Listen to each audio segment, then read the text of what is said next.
The armature is the central part of your belt sander's motor. It consists of windings, the commutator, a cooling fan, and the drive shaft. The armature, along with the field, create an electromagnetic field that causes the armature to spin. The carbon brushes transfer electricity to the armature through the commutator. Over time, the commutator will wear from this constant contact. If the tool is overloaded, the armature can overheat, and the insulation around the windings will burn away, creating a short circuit. When this occurs, there will be excessive sparking from the motor brushes, and smoke or a burning smell from the motor. Replacing the armature is a repair that you can do yourself, and I'm going to show you how. Hi, I'm Mark Socha.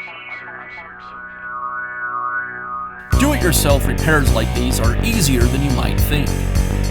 From lawn machines to cordless drills, kitchen mixers, Outdoor grills. our how-to videos walk you through each repair from start to finish. So doing it yourself means never having to do it alone. Let's get started. To remove the armature, I'll need to split both halves of the motor housing apart. I'll also need to remove the front handle and half of the rear handle. So we'll get started with that. I'll remove the 6 screws that secure one half of the rear handle.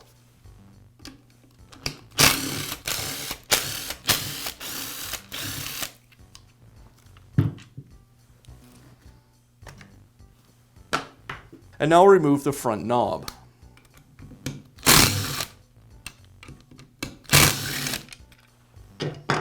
Now I'll remove the 2 screws that were inside of the rear handle that secure the 2 halves of the housing together.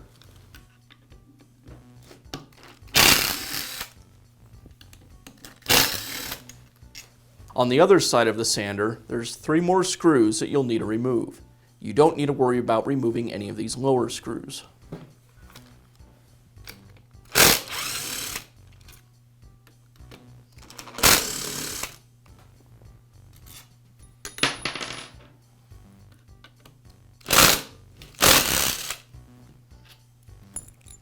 And the last thing I need to do before we split the 2 halves of the housing is to remove the motor brushes.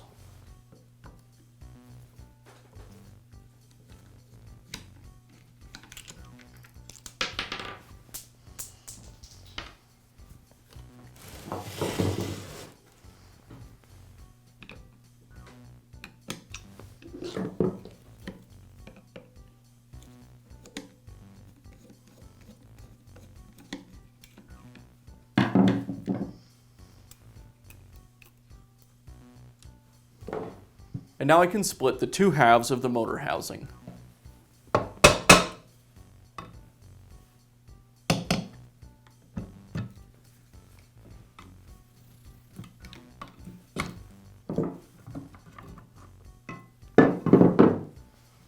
Now remove the belt cover.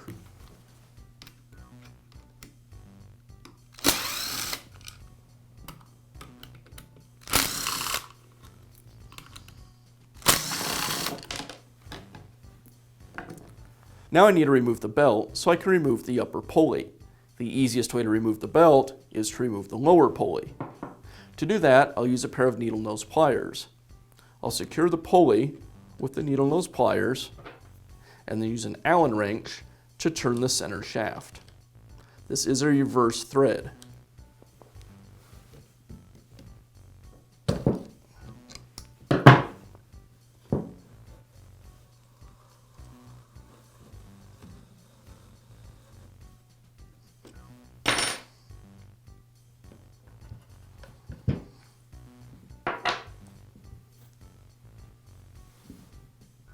Now I'll remove the upper pulley. It's threaded onto the motor shaft, and it is a reverse thread. To remove it, I'll grab the fan with my hand. Usually this isn't threaded on too tightly, so you should be able to do this. And then I'll grab the pulley with a pair of needle nose pliers.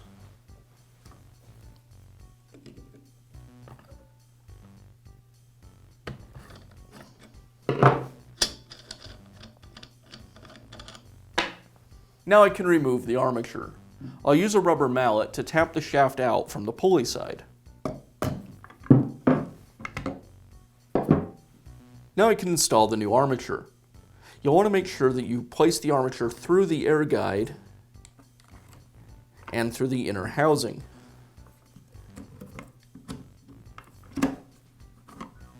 Now I can reinstall the upper belt pulley.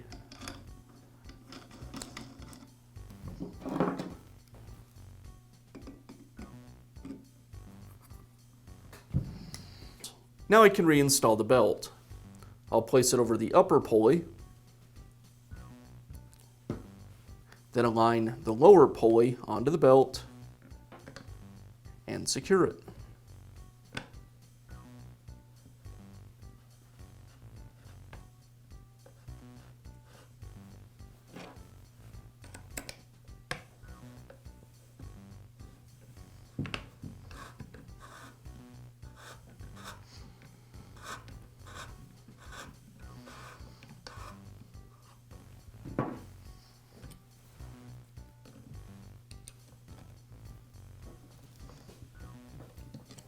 And I'll replace the belt cover.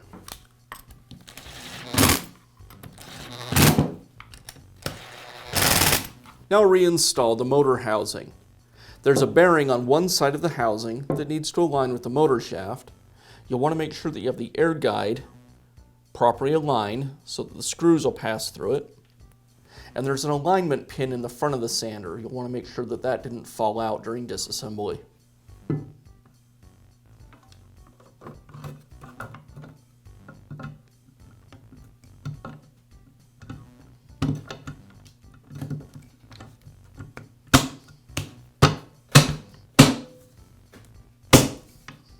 And now I can secure it with the screws. The two longer screws go in the central part of the housing, and the slightly shorter one up by the front handle.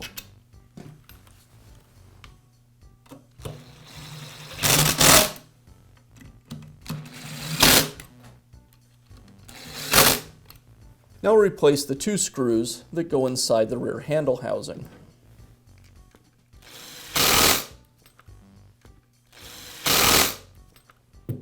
Now I can replace the rear handle housing. Notice that two of the screws go into metal and the other four into plastic, so you want to make sure that you get the right screws in the right locations. I'll start with those two screws into the metal.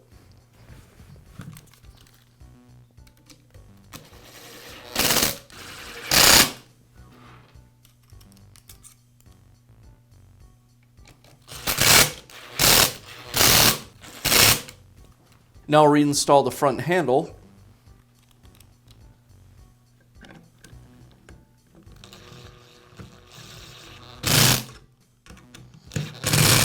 Now I'll replace the motor brushes. These ones can be a little tricky because they sit so far into the recesses on the housing, so it's kind of difficult to hold the brush in place while you put the cap on. I found the easiest way to do it is to hold the brush with a small screwdriver as you slide the cap into place.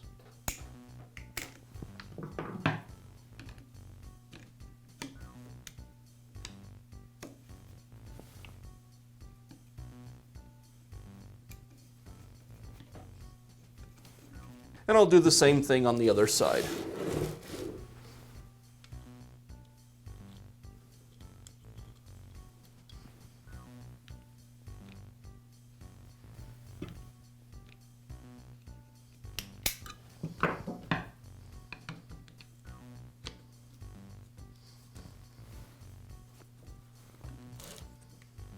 And that's all it takes to replace the armature in your Porter cable belt sander. Be sure to check back often for new videos and expert advice. If you found this video helpful, give us a thumbs up.